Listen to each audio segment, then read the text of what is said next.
আসসালামু আলাইকুম রহমতুল্লাহি ওবরাকাত। বিসমিল্লাহ আলহামদুলিল্লাহ ওসলাতু আসসালামু আলা রসুলিল্লাহ ওয়ালা আলিহি ওয়াসহাবিহি আজমাইন, আম্মা বাদ। প্রিয় দর্শক শ্রোতা ভাই বোন, কাছে কিংবা দূরে এই মুহূর্তে যে যেখান থেকে আমাদেরকে দেখছেন, আপনাদের সবাইকে স্বাগত জানাচ্ছি নেক্সাস টেলিভিশনের প্রতিদিনকার আয়োজন বেকম্যানস বিস্কিটস নিবেদিত ইসলামী জীবন বিধানের আজকের পর্বে। আপনাদের সঙ্গে আব্দুল কাহার রয়েছি। আজ আমরা গুরুত্বপূর্ণ একটি বিষয় নিয়ে কথা বলতে চাই, আর সেটি হচ্ছে শরিয়া এবং মারেফা। আর এই বিষয়ে কথা বলবার জন্য আমাদের মাঝে আমন্ত্রিত হয়েছেন শেখ ডক্টর মোহাম্মদ মতিউল ইসলাম।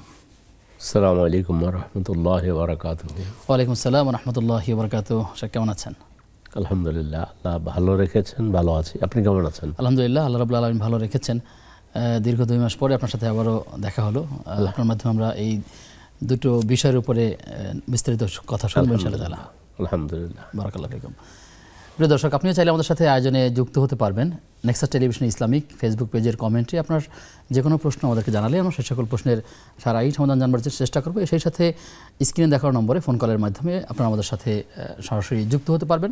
যারা ফোন করবেন অবশ্যই খেয়াল রাখবেন টেলিভিশন সেলের ভলিউম কমিয়ে আমাদেরকে প্রশ্ন করবেন, আমরা সেই প্রত্যাশাই করছি ইনশাআল্লাহ তাআলা। শেখ, শিরোনামটি হচ্ছে শরিয়া এবং মারেফা।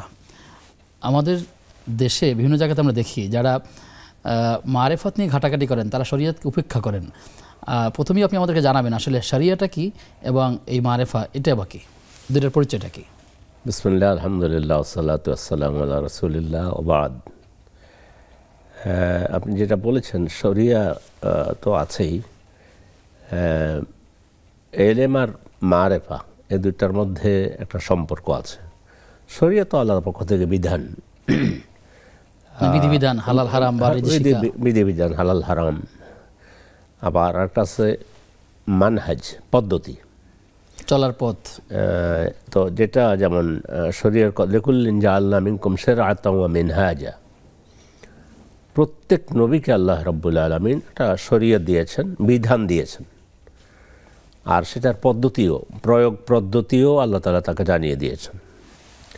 তো আমাদের দেশে আপনি যেটা বলেছেন সেটা হচ্ছে কিছু লোক একটা বাক্য ব্যবহার করে শরীয়ত, তরিকত, হাকিকত, মারেফত, যে চারটি পরিভাষা ব্যবহার করা হয়। এই ধরনের কোনো পরিভাষা এই ধারায় না কোরআনে আছে, না সুন্নায় আছে, না হাদিস মানে কোথাও আছে, না আইম্মায়ে কেরাম বলেছেন, না সলফরা বলেছেন, না তাবেঈন, আতবাউ তাবেঈন কেউ বলে নেই। এই চারটা শব্দের কোনটা কোনটা কোরআনে আছে? এমনি কিন্তু যেমন কোরআনে যেগুলো এসেছে, তরিকা মানে তো তরিক থেকে তরিকা, তরিক শব্দ কোরআন শরীফে এসেছে, তরিকা আসে নেই, তরিক এসেছে। তো সাবিল এসেছে, রাস্তা, সিরাত এসেছে কোরআনে কারীমের মধ্যে। আবার সিরাত এবং সাবিলের মধ্যে পার্থক্য বলেছে। সিরাত হলো হাইওয়ে, যেটা বড়, তো এটাকে ওভারঅল গোটা ইসলামকে বলা হয়েছে সিরাত, ইহদিনাস সিরাতাল মুস্তাকিম। জি, এখানে সিরাত বলতে আমরা টোটাল ইসলামকে বুঝব। আর সাবিল বলতে ছোট ছোট পথ, কিন্তু অসংখ্য পথ, সরল পথ। যেমন আল্লাহ রাব্বুল আলামিন কোরআনে কারীমে বলেছেন, কুল হাযিহি সাবিলি আদউ ইলাল্লাহি আলা বাসীরা আনা ওয়া মান ইত্তাবানি। এটা ছোট রাসূল থেকে সব পথ গ্রহণ করতে হবে, সালাতকে ব্যবহার করতে হবে। তা আমরা সাবিল আর সিরাতে অত বেশি সময় না দিয়ে তাহলে আমরা যাচ্ছি মূল আমাদের সমাজে কিছু লোক এই পরিভাষা ব্যবহার করে, কিছু নিজস্ব পদ্ধতিতে কিছু কাজকর্ম করে, এটার সাথে ইসলামের কোনো সম্পর্ক নেই। কিন্তু আমরা ইলম আর মারেফতের মধ্যে যদি যাই, সেটা মারেফত শব্দ কোরআন সুন্নাহর মধ্যে এসেছে, বা ইলম শব্দ তো এসেছেই। এই কথা বলতে গিয়ে যে কথাটা নিয়ে আসা হয় মুসা আলাইহিস সালাম এবং খাদের আলাইহিস সালাতু ওয়াসসালাম, দেখেন মুসা আলাইহিস সালাম কি বলেছেন, ক্বালা লাহু মূসা হাল আত্তাবিউকা আলা আন তুআল্লিমানি মিম্মা উল্লিমতা রুশদা। এখানে ইলমের কথা বলা হয়েছে। যারা এটা বলে মনে করে যে মূসা খাদের থেকে যে জ্ঞান পেয়েছে এসে হচ্ছে মারেফত, আল্লাহর মারেফত, এটা ইলম না হইলেও চলবে, এটা এমনিই পাওয়া যায়, নো। তাহলে তো আল্লাহর শব্দটাকে উপেক্ষা করা হইল। সরাসরি সম্ভবত সূরা কাহাফের 47 নম্বর আয়াত হতে পারে। মুসা আলাইহিস সালাম তিনি খাদেরকে বললেন। আমাদের সমাজে অনেকে খোয়াজ খিজির বলে অথবা খিজির বলে, শব্দটা আসলে খাদের। তো দোয়াদ থেকে ফার্সি প্রনাউন্সিয়েশনে খাজের বলা হয়, যাকে বলা হয় লোকেরা বাংলায় বলে খিজির আলাইহিস সালাম। খিজির আলাইহিস সালাম বলে। আচ্ছা, আলাইহিস সালাম বলা যাবে কিনা সেটা ভিন্ন কথা। আলাইহিস সালাম শব্দটা নবীদের জন্য ব্যবহার করা হয়, তবে খাদের অথবা খিজির যেটা বলেছেন ওনার জন্য, মারিয়াম আলাইহিস সালাতু ওয়াস সালাম ওনার জন্য, লোকমান আলাইহিস সালাম ওনার জন্য শব্দটা ব্যবহার করা হয়। কিন্তু শেষ পর্যন্ত শব্দটা আল্লাহ রাসূল নবীদের জন্য খাস হয়ে গিয়েছে, সাহাবাদের জন্য রাদিয়াল্লাহু আনহুম, আনহুমা, আনহু। আর কিয়ামত পর্যন্ত পৃথিবীতে সব নেককার লোকের জন্য রাহিমাহুল্লাহ এটা বলা হয়। তো যাই হোক, এখানে খাদের আলাইহিস সালাতু ওয়াস সালাম, আমি আলাইহিস সালাম বলছি, জায়েজ আছে বলা।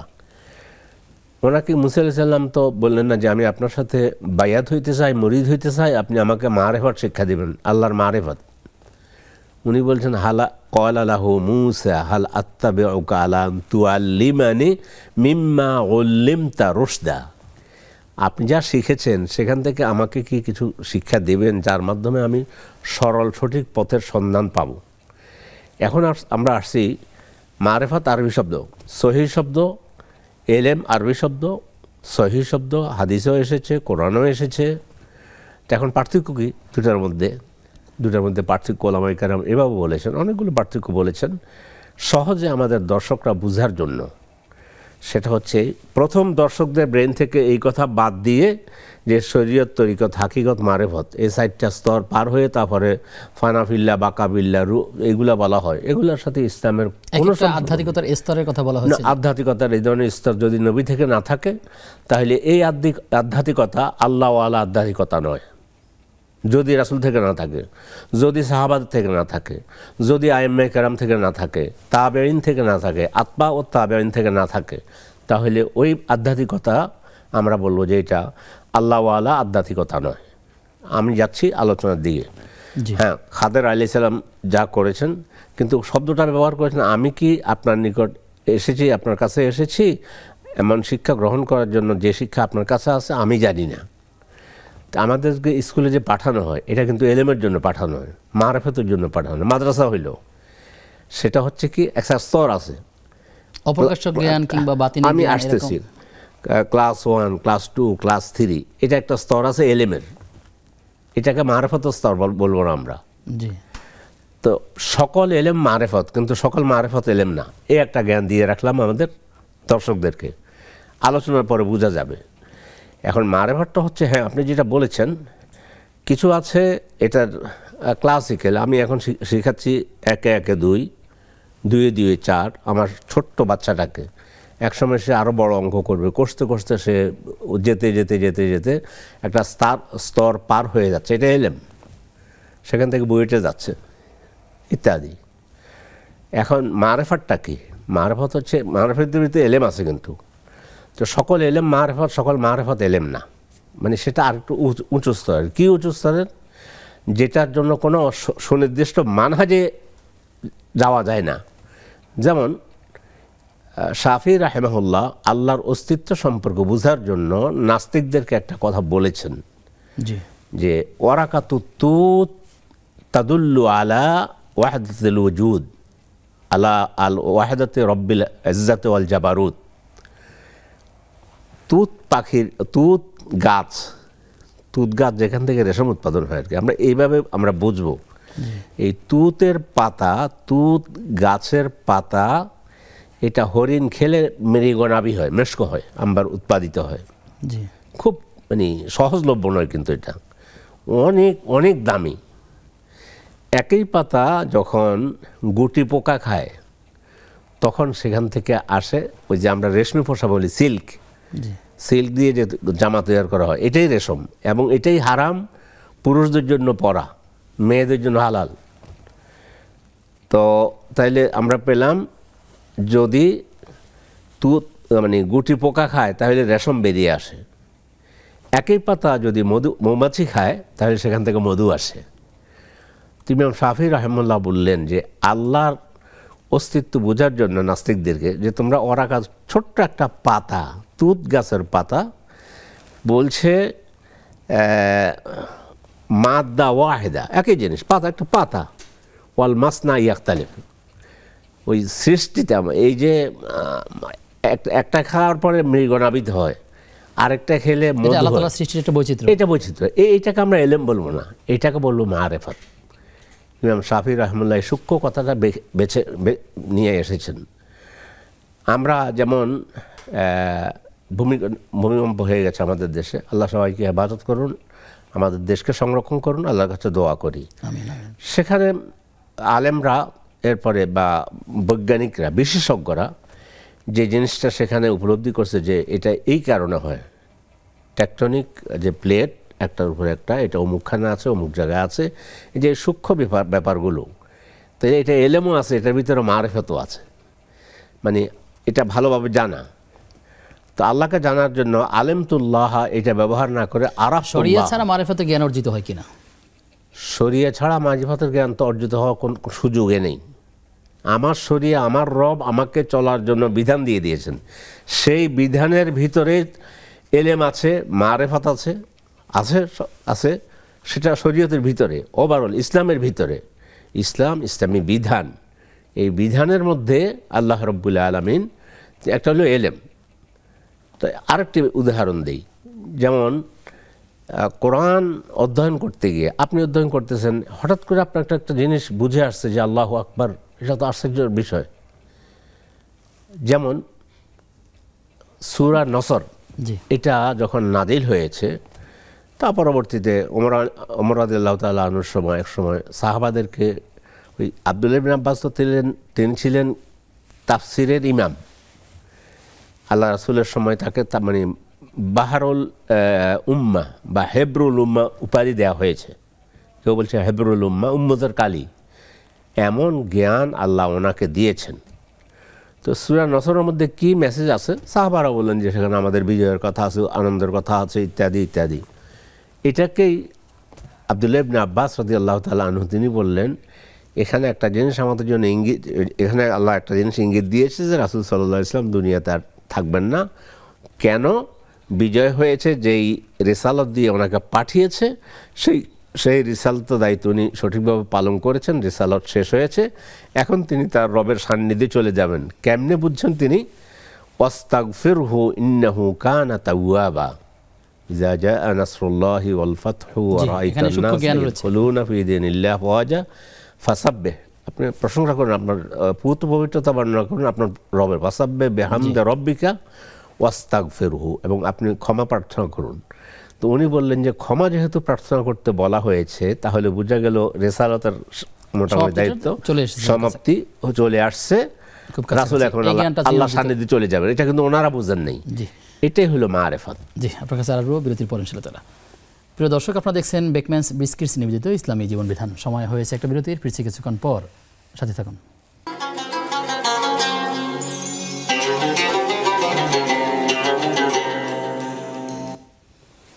বিরতির পরে সবাইকে আবারও আমন্ত্রণ নেক্সাস টেলিভিশনের প্রতিদিনকার আয়োজন বেকম্যানস বিস্কিটস নিবেদিত ইসলামী জীবন বিধানের আজকের পর্বে। আপনাদের সঙ্গে আব্দুল কাহার রয়েছি, আমার সঙ্গে মেহমান রয়েছে শেখ ডক্টর মোহাম্মদ মতিউল ইসলাম। মোহতারাম, একটি বিষয়ে জানতে চাই, আমরা আলোচনা করছিলাম যে বিষয়ে শরিয়া এবং মারেফার, বর্তমান সময়ে যারা তাসাউফ চর্চা করেন অথবা সুফিবাদ যারা চর্চা করেন, কারো খানকা ভিত্তিক, গদি ভিত্তিক, বা কেউ কেউ আবার এর বাইরে গিয়ে নামাজ পড়েন না, এমন শ্রেণীও রয়েছে, যেমন বাউল কিংবা লালন শাহের অনুসারী বা এরকম আরও যারা আছেন। আমি যদি সেখান থেকে একটি কথা কোট করি, তারা বলছেন যে আমি মন্দিরে পূজা দেব, পর্ব নামাজ দিল কাবায়ে, মন্দির মসজিদে যেতে বলো না আমায়। এই মনে মনে নামাজ পড়ার একটা তরিকা কেউ কেউ আবিষ্কার করেছেন। ইসলামী দৃষ্টিকোণ থেকে আসলে এরকম কি কোনো আমল আছে, বা তাসাউফের কোনো চর্চা কিংবা মারেফতের কোনো স্তরে গিয়ে কি এমন আছে যে বাহ্যিকভাবে নামাজ পূজা করতে হয় না, এটা মনে মনে পড়তে হয়? এটা শয়তান করতে পারে, এটা কোনো মানুষের বক্তব্য হইতে পারে না। এটা আবু জাহেলের বক্তব্য ছিল না। আবু জাহেল, আবু লাহাব এই এত নিচে নামতে পারেনি। হ্যাঁ, আপনি যেটা বলছেন, দিল অশ্রু জলে অজু করি, দিল কাবাতে নামাজ পড়ি, নামাজ পড়ে না, গোসল টোসল করে না। ওদের বাউল বলতে, আর বাউল শব্দটা কিন্তু বা ওয়াও লাম, বাউলুন অর্থাৎ প্রস্রাব। তো এটার মধ্যে সীমাবদ্ধ থাকলে তো আরও ভালো ছিল, যে প্রস্রাব পর্যন্ত। এদের ইতিহাস আরও নিচের দিকে গেলে দর্শকরা তো হতবাক হয়ে যাবেন। এবং এদের একটা শ্রেণী নাকি প্রস্রাব দিয়ে পবিত্রতা লাভ করে, এরকম বিষয় আছে যে তারা এটাকে নূর চমকায় এই প্রস্রাবের সাথে, এরকম আরো যখন যখন বিশ্বাস তাদের আছে। আরো জঘন্য বলতে জানার জন্য বলছি, নইলে বলতে নিজের রুচিতেও বাধ্যেছে। দর্শকদের সামনে বলছি, ক্ষমা করবেন। আর কিন্তু বুঝার জন্য, না বুঝলে তো এলেম চর্চা করতে হবে। আজকে আমাদের কথা হচ্ছে এলেম নিয়ে। জি, এটা এলমি কথা, এলমি দিক। এক নম্বর হলো এই যে বলছে বাউল সম্রাট অথবা বাউল যারা আছে এরা তাসাউফ চর্চা করে, এটা শয়তানি তাসাউফ হলে তো আরও ভালো হতো। শয়তান বোধহয় এদের তাসাউফ দেখে লজ্জায় শয়তান তার মানে মাথা হেট হয়ে যায়। নাউযুবিল্লাহি মিন যালিক। শয়তানের কিছু এলেম ছিল। শয়তান জানত ইনি আল্লাহ আমাকে নির্দেশ দিয়েছে, আমি মানি নেই, যাই হোক এই না মানলে আমার পরিণতি এই হয়েছে। এদের কাছে সেই জ্ঞানও নেই, শয়তানের জ্ঞানটুকুও নেই। নাউযুবিল্লাহ। মূল কথাটা বলেন। জি, আপনি যেটা বলছেন যে এরা প্রস্রাবকে মানে পবিত্র মনে করে, শুধু প্রস্রাব নয়, এদের একটা বিষয় আছে যে এদের মানে বিবাহ শাদী এদের মধ্যে নেই। বিবাহ বহির্ভূত সম্পর্কের সাধন করতে করতে সাধক হওয়া যায়। এবং নাউযুবিল্লাহি মিন যালিক। আমি দর্শকদেরকে প্রথম বলবো, আপনারা যদি আমার কথা না, আপনার কথা না, যদি ইয়েতে অনলাইনে গিয়ে বাংলাপিডিয়াতে বাউল এটা লেখে সার্চ দেন, এরা কারা, এদের ইতিহাস কোত্থেকে, এদের আকিদা কি, ধর্ম কি, এরা মুসলিম ধর্মেরও না, এদের কোনো ধর্মই নেই। এই জন্যই আপনি কথা যেটা বলছেন যে দিলকাবাতে অশ্রুজল ওই দিলকাবাত, অথবা তারা মসজিদ মন্দির দুইটাকে সমান দেখে, এটাই হলো আধুনিক, এদের আধুনিক ইয়েটা হলো যে ধর্মনিরপেক্ষতা মতবাদ, যেটা এটার আধুনিকটা হচ্ছে এখন ধর্মনিরপেক্ষতা মত। আসলে বাউলরা এরা কোনো ধর্মে বিশ্বাস করে না। দর্শক আছে। জি, প্রিয় দর্শক কে আছেন আমাদের সাথে? হ্যালো, আসসালামু আলাইকুম। ওয়ালাইকুম আসসালাম রাহমাতুল্লাহ। আমার প্রশ্নটা হচ্ছে, কাবা ঘর দেখলে প্রথম নজরে আসলে যে দোয়া কবুল হয়, সেটা কি জীবনের প্রথমবার, না পরের দু একবার পর গেলে যখন প্রথম দেখি সেটা? আচ্ছা, আরেকটা প্রশ্ন হচ্ছে, জি, যেমন কাবা ঘরের এরিয়ার মধ্যে পড়লে যেমন নামাজ আমাদের প্রায় সেই কাবা ঘরে নামাজ পড়ার মতনই সওয়াব হবে, মদিনা শরীফেও কি এটা প্রযোজ্য? আচ্ছা, ঠিক আছে, আপনি থাকুন আমাদের সাথে, আমরা জানবো ইনশাআল্লাহ তাআলা। শেখ, আমরা এই বোনের প্রশ্ন নিয়ে তারপরে অন্য আলোচনা যাব। তিনি বলেছেন যে কাবা ঘর দেখে প্রথম যে দোয়াটা করা হবে সেই দোয়াটা কবুল হবে, এটি কি এই বক্তব্যটা সঠিক কিনা প্রথমত? দ্বিতীয়ত হচ্ছে যে যতবার যাবেন ততবারই নাকি শুধু প্রথমবার? না, প্রথম হলো হাদিসটা দুর্বল। জি, হাদিস দুর্বল হওয়ার কারণে আহলে ইলম বলেছেন এটা হাদিস ঠিক না, দুর্বল হাদিস। কিন্তু যদি সহি হইতো কথার কথায়, তাহলে যতবার যেত ততবার হইতো। মানে যেহেতু হাদিস দুর্বল, সেটা যতবারের প্রশ্ন আসে না, প্রথমবারের প্রশ্ন, এই জন্য এটা দুর্বল হাদিস। দুর্বল হাদিসের উপর আমল করা যায় কিনা? না, দুর্বল হাদিসের উপর আমল করা যায় তখন যদি এর পক্ষে সহি হাদিসও আছে, সাথে দুর্বল এটাও আছে। তখন তারগিব এবং তারহিব, উৎসাহ প্রদান এবং ভীতি প্রদর্শনের জন্য আহলে ইলম আলেমরা বলেছেন সহি কথার সাথে, তখন যদি কেউ দুর্বল হাদিস দিয়ে কোনো প্রমাণ সাথে দুর্বল হাদিসও পেশ করা যেতে পারে। তো এটা হলো মুদ্রা কথা। যে জি, সবাই তো আসলে হাদিসের পরিভাষাগুলো আমরা নাও জানতে পারি। আপনি দুর্বল হাদিস বলতে কি বুঝিয়েছেন খুব ছোট্ট করে যদি বলেন। ঠিক আছে, এটাকে আরবি শব্দ যদি বলি তাহলে সহি এবং দয়ীফ, দোয়াদ আইন ইয়াফা, আমরা জয়ীফ বলি ফার্সি প্রনাউন্সিয়েশনে বলার কারণে, বলা ঠিক আছে। এটা ফার্সি দৃষ্টিতে দুর্বল, সেটা দুর্বল। সেটা হচ্ছে যেই হাদিসের মধ্যে সহি হাদিসের মানে শর্তগুলো পাওয়া যায় না, সেই হাদিসটাকে দুর্বল বলা হয়। এখন যদি আপনি প্রশ্ন করেন তাহলে সহি হাদিস কি, সেটা ছোট্ট একটা ব্যাখ্যা, কিন্তু পৃথিবীতে এই ব্যাখ্যাটি যে মানে আহলে ইলম যেটা দিয়ে গিয়েছেন গবেষণা করে, এটা স্বর্ণের কালি দিয়ে লিখে রাখার মতো। আল্লাহ রাসূলের সহিহ হাদিসগুলো কি, সে যে মা রাওয়াহু আদলুন তাম মুদ্দাব্দি বিসনদিন মুত্তাসিল মিন গায়রি শুযুযিন আও ইল্লাতিন কাদিহা। এবার অনুবাদ করে দিচ্ছি। যেই হাদিসটা বর্ণনা করেছে মা রাওয়াহু আদলুন, আদেল বলতে এখানে যিনি হালাল হারামের সঠিক সীমা মেনে চলেছেন, জি, তাম মুদ্দাব্দি, কথাটা শোনার পরে যার থেকে শুনেছেন যদি শুনে থাকেন একবারে হুবহু 100-তে 100 ভাগ মুখস্থ মানে মুখস্থ রাখতে এখানে পারেন। ভুল বা সন্দেহের কোনো অবকাশ নাই এমন একটি বিষয়। জি হ্যাঁ। দর্শক আছেন, আরো শুনবো, ফোনটা নিয়ে আসি। জি দর্শক কে আছেন? জি, আসসালামু আলাইকুম হুজুর। ওয়ালাইকুম সালাম ওয়া রাহমাতুল্লাহ। আমার দুইটা প্রশ্ন। জি, বলুন। ইসলামিক ব্যাংকে টাকা ফিক্সড রেখে ওই টাকার যে মুনাফা আসে সেটা খাওয়া যায় কিনা জি একটা। আরেকটা প্রশ্ন হলো যে মনে করেন আয়াতুল কুরসি আমি দিনে যদি 5 বার পড়ি, নিয়ম করে 5 বার পড়ি, এটা কি আমার জন্য বেদাত হবে না? বা 7 বার পড়ি, যতবার নির্দিষ্ট একটা বার যদি প্রতিদিন পড়ি, এটা কি বেদাত হবে? আচ্ছা ঠিক আছে বোন, আপনি থাকুন, আমরা জানবেন ইনশাআল্লাহ। আমাদের সাথে আরো একজন দর্শক যুক্ত হচ্ছেন। দর্শক কে আছেন?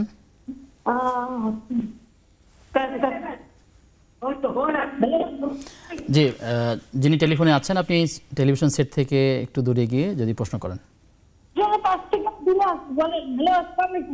ওয়ালাইকুম আসসালাম ওয়া রাহমাতুল্লাহ।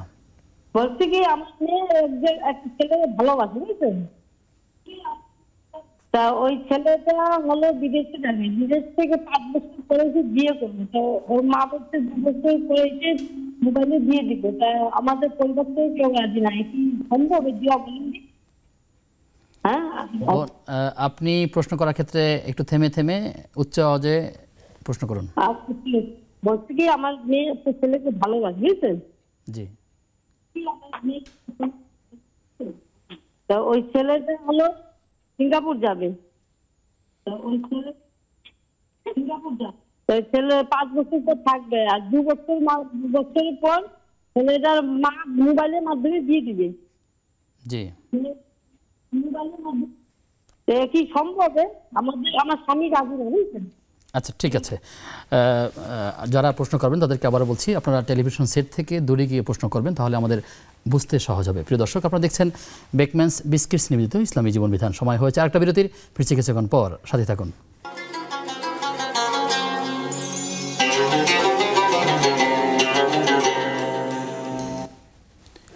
বিরতির পরে সবাইকে আবার আমন্ত্রণ নেক্সাস টেলিভিশনের প্রতিদিনকার আয়োজন বেকম্যানস বিস্কিটস নিবেদিত ইসলামী জীবন বিধানের আজকের পর্বে। আপনাদের সঙ্গে আব্দুল কাহার রয়েছি, আমার সঙ্গে মেহমান রয়েছেন শেখ ডক্টর মোহাম্মদ মতিউল ইসলাম।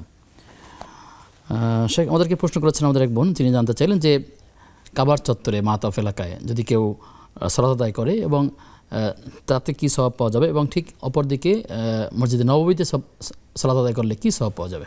জি, বাইতুল্লাহর বাইরে মাতাফে এবং মসজিদুল হারাম যেটা যতটুকু নির্দিষ্ট এরিয়া আছে, এমনকি হারাম এরিয়া যতটুকু বলা হয়েছে সেখানে সালাত আদায় করলে 1 ওয়াক্ত সালাত বা 1 রাকাত সালাতের বিনিময়ে 1 লক্ষ রাকাত সালাত আদায়ের সমপরিমাণ সওয়াব পাওয়া যাবে। আল্লাহু আকবার। এটা বাইতুল্লাহতে। আর মসজিদে নববীতে 1 ওয়াক্ত সালাত আদায় করলে বা 1 রাকাত সালাত আদায় করার অর্থ মানে হলো সেখানে 1 রাকাতের জন্য 1000 রাকাত সালাত আদায়ের সওয়াব পাওয়া যাবে। এটা হলো সহিহ হাদিস। জি, তো আমরা যে ওই সহিহ দুর্বল আলোচনা করতেছিলাম, আর দুর্বল একটা হাদিসে এসেছে যে 1 রাকাত যদি সালাত আদায় করা হয় মসজিদে নববীতে, তাহলে সেখানে 1 রাকাতের জন্য 50,000 রাকাত। এটা হাদিস সহি না। সহি হাদিস হচ্ছে 1 রাকাতের জন্য 1000 মসজিদে নববীতে। জি শুক্রিয়া। জি, আমাদের অন্য এক বড় প্রশ্ন ছিল, ইসলামী ব্যাংক বাংলাদেশ লিমিটেড যদি তিনি কোনো শাখায় টাকা রাখেন ফিক্সড ডিপোজিট, সেক্ষেত্রে সেখান থেকে যে লভ্যাংশটা পাবেন সেটি তার জন্য হালাল হবে কিনা, বৈধ হবে কিনা? ইসলামী ব্যাংক যদি হয় তাহলে হবে। এই জন্য ইসলামী ব্যাংক চুক্তি করতে উনি যেভাবে চুক্তি করেছেন সেই চুক্তিতে আছে ব্যাংক তার টাকা দিয়ে ব্যবসা করবে, সেই ব্যবসার একটা পার্সেন্টেজ ওনাকে দেবে। তো আনুমানিক একটা পার্সেন্টেজ ধরে তখন ফিক্স করে। এখানে অনেকের প্রশ্ন যে তাহলে এরাও ফিক্স করলো ওরাও ফিক্স করলো। সেখানে এরা ফিক্স করে এভাবে যে গোটা দেশের সমস্ত কাস্টমারকে নিয়ে ব্যবসা করে তারা দেখেছে যে আমাদের আনুমানিক এত লাভ হয়, তোরা বলেও যে আনুমানিক এত আপনাকে লাভ দেবো, লেখা ওইভাবে থাকে। সেই হিসাবে ইসলামী ব্যাংক যদি হয় তাহলে জায়েজ হবে ইনশাআল্লাহ, কোনো অসুবিধা। বিগত দিনের লভ্যাংশের উপর নির্ভর করে সেটা আইডিয়া করেন, তো ফিক্সড তারা করছেন না। জি, ফিক্সড করলে সেটা সুদ হয়ে যাবে। হ্যাঁ, ফিক্সড করলে সুদ হয়ে যাবে। পার্সেন্টেজ বললেই কি সুদ হবে? আসলে বিষয়টা কি এরকম? অনেকে মনে করছেন যে পার্সেন্টেজ আছে, আসলে এটা তো ভাগের একটা না, ব্যবসার লাভের পার্সেন্ট। কত ভাগ দিবেন সেটা? আমি 25% দিব, আপনি 75% পাবেন, 50 এত সেটা অসুবিধা নেই। মানে কিন্তু টাকা গ্রাহকের টাকা আর ব্যাংকের শ্রম হ্যাঁ। মিলিয়ে একটা যৌথ ব্যবসা। জি, এটা মোরাবাহা বলা হয়, জি, অথবা মুদারাবা বলা হয় পদ্ধতি। তাহলে এই জায়েজ আছে। ফিক্সড ডিপোজিট যা করেন এটা বৈধতা রয়েছে, ইনশাআল্লাহ গ্রহণ করতে পারেন। জি, শুকরিয়া। শেখ আরেকজন প্রশ্ন করেছেন যে আয়াতুল কুরসি দিনে তিনি 5 থেকে 7 বার পড়েন, এটি আসলে তার মতো করে তিনি 5 বার 7 বার বা 10 বার এরকম করে পড়তে পারেন কিনা? আসলে আয়াতুল কুরসি দিনে কয়বার পড়তে হয়? হ্যাঁ, আমি ওনার কথাটা বুঝেছি। উনি মাঝে একটা শব্দ বলেছেন, আমি যদি সুনির্দিষ্ট করে নেই যে আমি প্রত্যেক নামাজের পরে 7 বার পড়বো, তাহলে কিন্তু বেদাত হবে। এই যেটা মানে স্থায়ী করে নিজের মতো করে নো, আপনি এমনি তো আয়াতুল কুরসি আছে প্রত্যেক সালাতের মানে সালাম ফিরানোর পরেই, মানে অন্য দোয়াগুলোর সাথে মানে আয়াতুল কুরসি আছে, সেটা তো সুন্নাহ। আর এছাড়া উনি মনে চাইল যে বসে থাকাচ্ছে যে আমি একটু আয়াতুল কুরসি পড়ি, আলহামদুলিল্লাহ। স্বাভাবিকভাবে চিন্তা এখন একবার পড়লেন, তো 7-8 বার হয়ে যায়। যেমন ধরুন যে 5 ওয়াক্ত সালাতের পরে 5 বার, সকাল সন্ধ্যায় 2 বার, ঘুমাতে যাওয়ার সময় 1 বার, মানে এমনিতেই 8 বার তো হয়ে গেছে 8-9 বার। কিন্তু সুনির্দিষ্ট যদি নিজে করে নেয় যে আমি জোহর সালাতের পরে 7 বার আয়াতুল কুরসি পড়বো, উনি এই শব্দটা বলেছেন যে আমি সুনির্দিষ্ট যদি করে নেই না। আপনি যদি সুনির্দিষ্ট করে নেন তাহলে এটা বেদাতে যাবে, আর সুনির্দিষ্ট না করে আপনি পড়তে থাকেন, যতবার পড়েন কোনো বেদাত হবে না, সওয়াব হবে ইনশাআল্লাহ। আমাদেরকে আরেকবার প্রশ্ন করলেন যে তার মেয়ের বিবাহের ব্যাপারে তিনি বলেছেন, বা একটা ছেলে মেয়ের বিবাহের ব্যাপারে বলেছেন যে ছেলে প্রবাসী, তিনি বিদেশ থাকেন। মূল কথা হচ্ছে এই প্রবাসী ছেলের সাথে টেলিফোনে বিয়ে করা যাবে কিনা, এবং এর আগে তিনি বলেছেন যে তারা সম্পর্ক করেন, এই যে বিবাহ বহির্ভূত সম্পর্ক, আপনি এটা বৈধতা কিনা, এতে কে গুনাহগার হচ্ছে সেটিও বলবেন, এবং টেলিফোনে বিয়েটা বৈধ কিনা। বিবাহ বহির্ভূত যদি সম্পর্ক হয়, দুই পক্ষই গুনাহগার হবে, মানে ছেলে এবং মেয়ে উভয় গুনাহগার, অভিভাবকরা জেনে থাকে উভয় গুনাহগার হবে। এমনকি যদি বিয়ে ঠিকও হয়ে যায়, কথা বলবে, এটা জায়েজ আছে, কথা বলার পরে বিয়ের দিন তারিখও ঠিক হয়েছে, কিন্তু তারপরও কথা বলবে না এখন। কারণ হলো ভালোবাসা হবে বিয়ে করে। দলিল হলো সূরা রুমের 21 নম্বর আয়াত, আমিন আয়াতিহি আন খালাকা লাকুম মিন আনফুসিকুম আজওয়াজা লিতাসকুনু ইলাইহা ওয়া জাআলা বাইনাকুম মাওয়াদ্দাতান ওয়া রাহমা ইন্না ফি যালিকা লাআয়াতিন লিকাউমিন ইয়াতাফাক্কারুন। তাইলে স্বামী স্ত্রীর মধ্যে ভালোবাসা হবে, মানে এর বাইরে গিয়ে ভালোবাসা, আগেই কথাবার্তা হচ্ছে, একজনকে ফোন দিচ্ছে, এখন বিয়ে হারাম, কবিরা গুনাহ। আর দ্বিতীয় পরে যেটা সেটা বলছেন যে ফোনের মাধ্যমে বিয়ে জায়েজ হবে কিনা, এই ব্যাপারে আলেমদের 2 মত। একদল বলছে যে না, জায়েজ হবে না, অধিকাংশ ওলামায়ে কেরাম বলছে জায়েজ হবে। কিন্তু কোন শর্ত আছে এখানে? কিন্তু একটা সহজ পথ ওনারা বলে দিয়েছেন যে এর চেয়ে উত্তম হলো ছেলে উকিল করে দিবে। ছেলে আছে সিঙ্গাপুর, একটা কথা, মেয়ে হলো বাংলাদেশে, তখন ছেলে বাংলাদেশে তার ভাইকে এবং কি তার বাবাকে বলবে যে আব্বা আপনি আমার পক্ষ থেকে বিয়েটা কবুল করুন। যেহেতু এখানে একটা মাসালা আছে, বিয়ের সময় মানে উপস্থিত থাকা, তো উপস্থিত যখন ছেলে নেই, এই ছেলে না থাকার কারণে কাউকে উকিল করে দিলে, বর্তমান সময় তো যথেষ্ট পরিমাণে ভিডিও কলের ব্যবস্থা আছে, সেখানে সরাসরি দেখার সুযোগ আছে, বলার সুযোগ আছে, হোক তাও সেটা ভিডিও। কিন্তু সেটা যে উত্তম হলে একবার সশরীরে ফিজিক্যালি যেটা আমরা বলি, সেই হিসাবে যদি একজনকে উকিল করে দেয় যে আমার পক্ষ থেকে আপনি বিয়েটা কবুল করবেন, তো ছেলে তখন যাকে উকিল করে দিয়েছে তিনি বলবে আমার ছেলে অথবা আমার ভাই আমাকে দায়িত্ব দিয়েছে, বৈধতা আছে, চাইলে এরপরে টেলিফোনও করতে পারেন, সেটিও জায়েজ রয়েছে। জায়েজ আছে। প্রিয় দর্শক কি আছেন আমাদের সাথে? আসসালামু আলাইকুম। আসসালামু আলাইকুম। ওয়ালাইকুম আসসালাম ওয়া রাহমাতুল্লাহ। আমার দুটো প্রশ্ন। জি। একটা হলো যে আমি তো বসে নামাজ পড়ি, যে খাটে মশলা বসায় নামাজ পড়ি, এটার কি কোনো সমস্যা আছে? আচ্ছা। আরেকটা হলো ওস্তাদি, জি জি, তো আমি আমার স্বামীর সাথে একটা মনোমালিন্য ঘুরাঘুরি আছে। জি বলেন। তো হুজুর, আমি ওই মনে করেন যে বড় মেয়ে আমার সঙ্গে কথা বলে না, হ্যাঁ, আমি কল দিলে সে কথা বলতে চায় না, এটা নিয়ে আমার খুব মনটা খারাপ হয় হুজুর। তো এটা কি আমার মেয়ের জন্য কি ভালো? না, এই যে স্বামীর সাথে মনোমালিন্য কার? আমার আচ্ছা, স্ত্রী। স্ত্রী কোন বিষয়টা নিয়ে মনোমালিন্য? হ্যাঁ, বড় মেয়ে বাবার পক্ষে, সে আমার সাথে কথা বলতে চায় না। আচ্ছা, আমি কথা বললে, কল করলেও মানে ধরতে চায় না, ছেলেকে ধরায় দেয়। এইটা আমার মনটা খুব খারাপ হয় হুজুর। এইটার জন্য কি মেয়ে, কি আমার চোখে অনেক পানি পড়ে, মেয়ের জন্য অনেক মন থেকে অনেক বদদুয়া চলে আসে। জি বুঝতে পেরেছি। এটা কি আমার মেয়ের জন্য ভালো না আমার জন্য? জি, আপনি থাকুন আমাদের সাথে, শাইখ বলবেন ইনশাআল্লাহ তাআলা। আমাদের সাথে আরও একজন দর্শক যুক্ত আছেন। দর্শক কে আছেন? জি, আসসালামু আলাইকুম হুজুর। ওয়ালাইকুম আসসালাম রহমতুল্লাহ। হুজুর, নিজের ভাই বোনদেরকে কি জায়গাতে টাকা দেওয়া যাবে?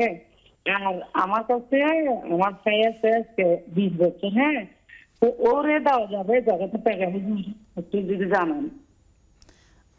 আপনারা যখন প্রশ্ন করেন অবশ্যই একটু থেমে থেমে বিস্তারিতগুলো কথা বলবেন, তাহলে আমাদের জন্য সহজ হবে ইনশাআল্লাহ তাআলা। আচ্ছা হুজুর, ওই জায়গাতে টাকা নিজের ভাই বোনদেরকে কি দেওয়া যাবে? ওকে, জি, আপনি থাকুন আমাদের সাথে, আমরা জানবো ইনশাআল্লাহ তাআলা। শেখ আপনার কাছে আবার আসছি। আমাদের কাছে যে প্রশ্ন করেছেন আমাদের এক বোন, তিনি জানতে চাইলেন যে যদি কেউ ঘুমানোর খাটের উপরে মুসল্লা বিছিয়ে সালাত আদায় করেন, এতে কোনো সমস্যা আছে কিনা? খাটের উপর যদি আপনার জাজিমটা শক্ত হয় আর সেটা পুত পবিত্র হয় তাহলে অসুবিধা নেই, নামাজের মুসল্লা বিছায় নামাজ পড়তে পারবো, অসুবিধা হবে না। জি, শুক্রিয়া। পরবর্তী প্রশ্ন হচ্ছে যে তার মেয়ের সাথে তার হয়তো কোনো ধরনের বিষয়ে মনোমালিন্য আছে, মেয়েকে ফোন করলে মেয়ে তার সন্তানদেরকে দিয়ে দেয় কথা বলার জন্য, মা এবং মেয়ের সাথে একটু দূরত্ব হয়েছে, মেয়ে বাবার পক্ষ নিয়েছে, এরকম অনেকগুলো বিষয় আছে। তিনি বলছেন আমার মেয়ের সাথে অনেক কথা বলতে ইচ্ছে হয় কিন্তু অনেক সময় পারেন না, মানে মেয়ের উপরে তার একটা ক্ষোভ থাকে, মনোকষ্ট আছে, এতে মেয়ের গুনাহ হবে নাকি তার গুনাহ হবে? আসলে এই সম্পর্কগুলো কি করা উচিত? মায়ের গুনাহ হবে না, মেয়ে চরম অপরাধ করতেছে। হাদিসের মধ্যে এসেছে লা ইয়াজুজু লিমুসলিমিন আন ইয়াহজুরা আখাহু ফাওকা সালাসাতি আইয়াম। মেয়ে যদি মায়ের কোনো কথায় দুঃখ পায়ও, মায়ের সাথে আর বাবার সাথে দুঃখ পাওয়ার কোনো কথা নেই। মা মেরেছে, মা মেরেছে, তারপর যে কোনো কারণেই হোক, তো ওনার সাথে ওনার হাজব্যান্ড ওনার সাথে হয়তো মনোমালিন্য যে কোনো কারণে এখন বাবার পক্ষ নিয়ে মায়ের সাথে কথা বলছে না, এটা হারাম। মেয়ে এটা খারাপ কাজ করে। মেয়ে মায়ের সাথে কথা বলবে, বাবার সাথে কথা বলবে, বাবাকে বুঝাবে, মাকে বুঝাবে, এটা মেয়ের অধিকার আছে। কিন্তু কথা বন্ধ করে দেয়া, মার সাথে টেলিফোন করলে ধরে না, আর উনি যে বলছে আমার চোখের পানি পড়ে, এটা কিন্তু মারাত্মক। কখনো কখনো তার বদদোয়া চলে আসে, বদদোয়া চলে আসে, এবং হাদিসের মধ্যে আসছে বদদোয়া আল্লাহ ফিরান না। পিতামাতার বদদোয়া মানে পিতামাতা যদি সন্তানকে মনোপেষ্ট হয়ে কোনো বদদোয়া করে সেটা তার উপরে পতিত হবে। এই জন্য ওনার মেয়ে যদি এই প্রশ্ন করতো, বা আপনি মেয়েকে শুনাই দিবেন যে তুমি যে কথা বলছো না, এই জন্য কিন্তু আল্লাহর পক্ষ থেকে কঠিন শাস্তির সম্মুখীন হবে।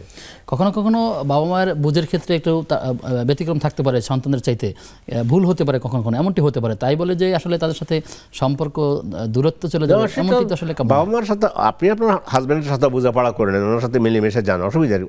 হাজব্যান্ডের সাথে তো আল্লাহ যা বলছেন ওয়াশিরুহুন্না বিল মারুফ, আল্লাহ বলছেন স্ত্রীদের সাথে সুন্দর আচরণ করো, অনুরূপ স্ত্রীরও দায়িত্ব হলো স্বামীর সাথে সুন্দর আচরণ করা। স্বামী যদি মনে কষ্টদায়ক কিছু বলেও হাসি মুখে মেনে নেয়া, পরে বুঝিয়ে দেয়া, এটা হলো আপনাদের দুইজন। তাহলে মা বাবার দিক থেকে সন্তানের প্রতি যে স্নেহ মমতা আগে ছিল এমনও থাকবে, তিনি সেই মায়ের নজরই দেখবেন। অবশ্যই সন্তানেরও মা বাবার সাথে ভালো ব্যবহার করা ফরজ, তারাও সেই দায়িত্ব পালন করবে। জি, প্রিয় দর্শক, আপনারা দেখছেন বেকম্যানস বিসকেস নিবেদিত ইসলামী জীবন বিধান। সময় হয়েছে সর্বশেষ বিরতির, ফিরছি কিছুক্ষণ পর, সাথে থাকুন।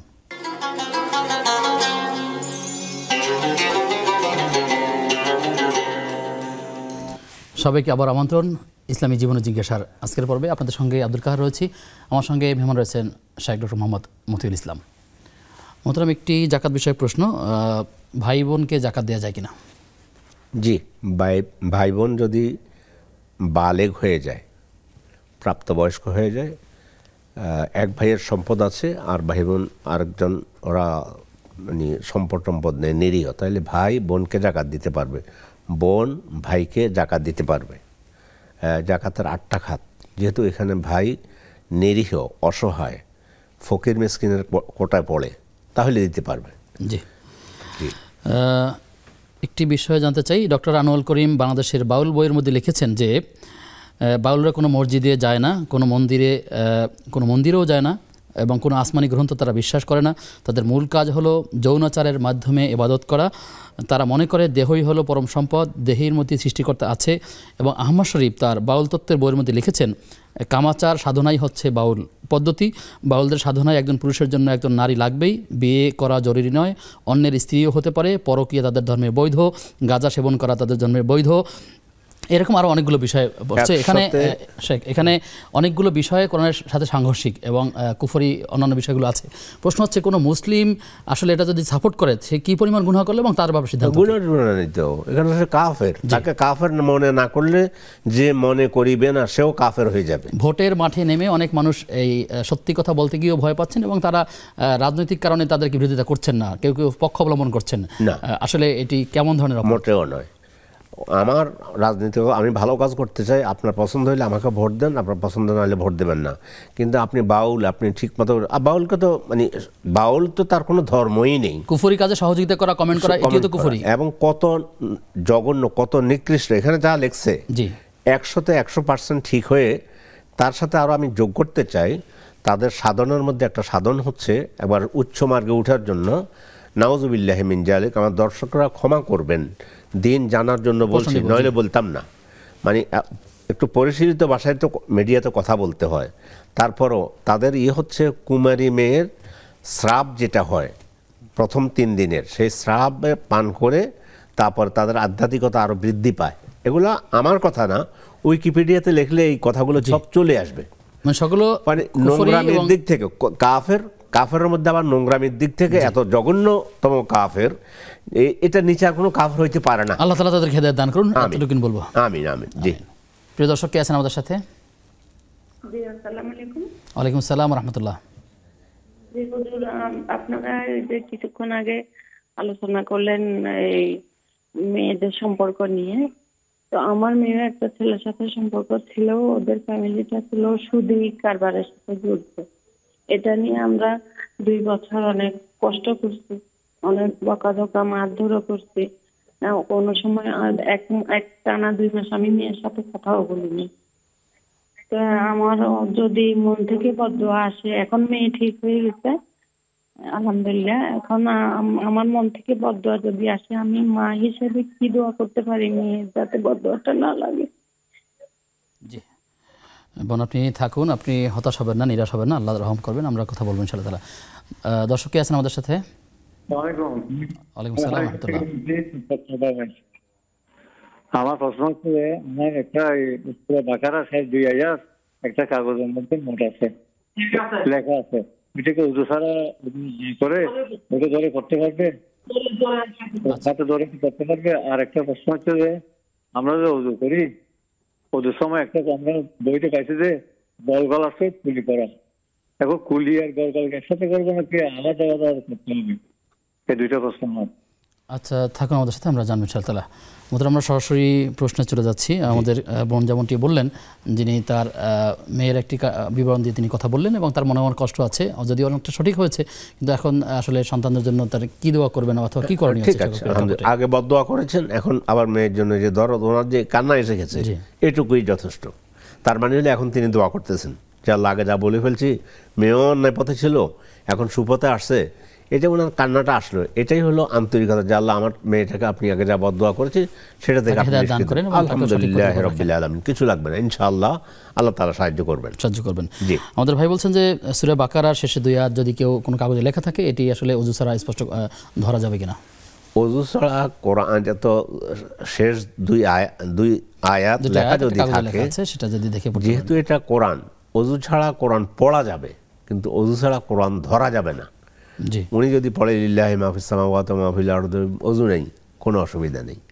কিন্তু লিখিত আকারে যদি কোরআন এভাবে ধরতে হয়, তাহলে ওযু করে ধরতে হবে, কারণ কোরআন শরীফে এসেছে লা ইয়ামাসসুহু ইল্লাল মুতাহহারুন, এটি স্পর্শ করা যাবে। শুকরিয়া আপনাকে। প্রিয় দর্শক কে আছেন আমাদের সাথে? আসসালামু আলাইকুম। আসসালামু আলাইকুম। ওয়ালাইকুম আসসালাম ওয়া রাহমাতুল্লাহ। হুজুর, আমার 2টা প্রশ্ন ছিল। জি, আপনি খুব সংক্ষেপে মূল কথা বলেন। একটা হইছে, আমরা ঢাকা ছিলাম, ঢাকাতে আসার পরে ওই যে আমার স্বামী চাকরি হয় না, পরে নিয়ত করছে মসজিদ 500 করে প্রত্যেক মাসে টাকা দিই। পরে ওদের ফ্যামিলির ভিতরে আমার একটা ননদ একটা অসহায়, ওনাকে মসজিদে না দিয়ে ওইখানে দাও কি উত্তম না যে 500 টাকা দিল, মানে ওনার নামে প্যারালাইসিস, মাইয়া প্রতিবন্ধী।